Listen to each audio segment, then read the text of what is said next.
Good morning dear students. आशा करता हूँ आप सभी अपने घरों में सेफ होंगे,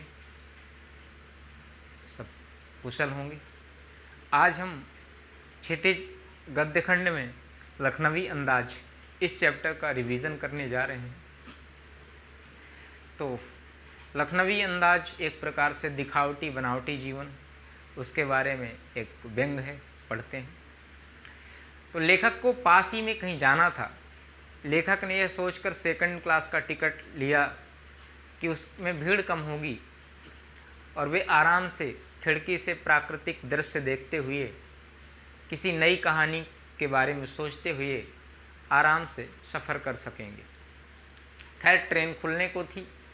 लेखक दौड़कर एक डिब्बे में चढ़े, परंतु अनुमान के विपरीत डिब्बा खाली नहीं मिला। डिब्बे में पहले से ही लखनऊ की नवाबी नस्ल के एक सज्जन फालती मारे बैठे थे।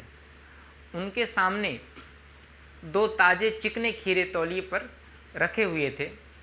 लेखक का अचानक चढ़ जाना उन सज्जन को बिल्कुल भी अच्छा नहीं लगा। क्यों?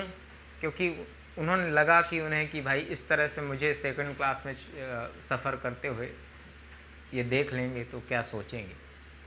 उन्होंने लेखक से मिलने में कोई दिलचस्पी नहीं दिखाई।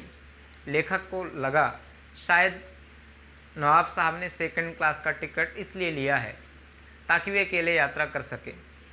परंतु अब उन्हें ये बिल्कुल अच्छा नहीं लग रहा कि कोई सफ़ेद पोश उन्हें मझले दर्जे में सफ़र करता देखे। उन्हें एसी क्लास में होना चाहिए, फर्स्ट क्लास में होना चाहिए। खैर, उन्हें शायद खीरा भी अकेले सफ़र में वक्त काटने के लिए ही खरीदा होगा। परंतु अब किसी सफ़ेद पोश के सामने खीरा कैसे खाएं? एक आम आदमी के साथ सामने बैठ कर के एक नवाब साहब जो है खीरा जैसी छोटी सी तुच्छ चीज़ को कैसे खाएं? तो नवाब साहब ने खिड़की से बाहर जो देख रहे थे, परंतु लगातार कनखियों से लेखक को भी देख रहे थे। अचानक ही नवाब साहब ने लेखक को संबोधित करते हुए खीरे का लुत्फ़ उठाने को कहा, परंतु लेखक ने शुक्रिया करते हुए मना कर दिया।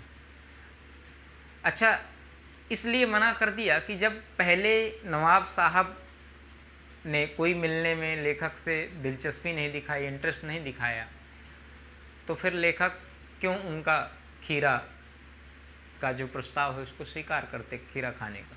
इसलिए उन्होंने मना कर दिया।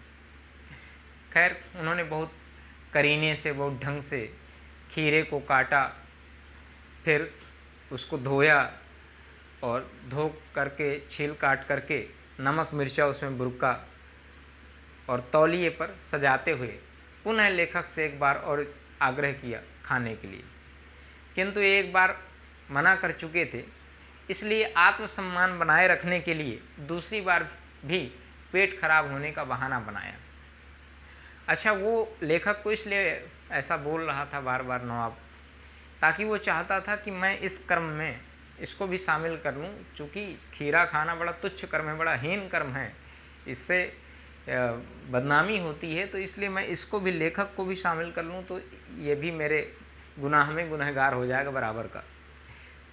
वो इस भावना से ऐसा कर रहा था। खैर, ये दिखावटी जीवन है।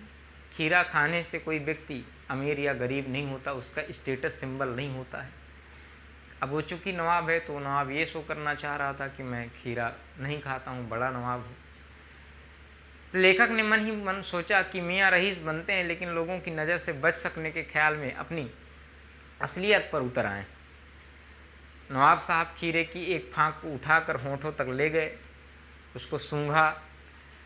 नवाब साहब खीरे की स्वाद का आनंद लेते हैं और उनकी पलकें मूंद गईं। वाह! सूंघ करके ही उसका स्वाद उनको महसूस हो गया। मुंह में आए पानी का घूंट गले से उतार लिया।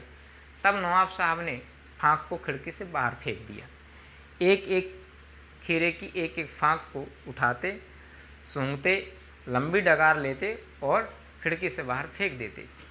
सारे फाँकों को फेंकने के बाद उन्होंने तौलिए से हाथ और होठों को पोंछा, फिर गर्व से लेखक की ओर देखा और इस नायाब इस्तेमाल से थक कर लेट गए। क्या एब्स्ट्रैक्ट तरीका है! तभी नवाब साहब ने डकार भी ले ली और बोले, खीरा होता है लजीज पर नामुराद मैदे पर बोझ डाल देता है। वैसे खीरा तो होता है लजीज पर नामुराद मैदे अर्थात पेट या अमाशय उस पर बोझ डाल देता है।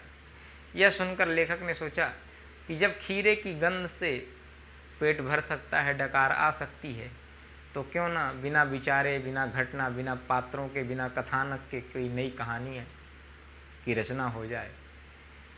तो ये थी कहानी लखनवी अंदाज की कि कैसे एक लखनवी अंदाज के सज्जन उन्हें मिलते हैं और दिखावटीपन में उन्होंने अपने खीरे को फेंक दिया, उसका रसास्वादन नहीं किया।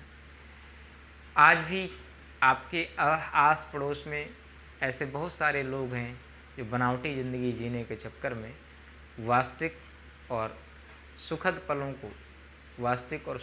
को ठुकरा देते हैं।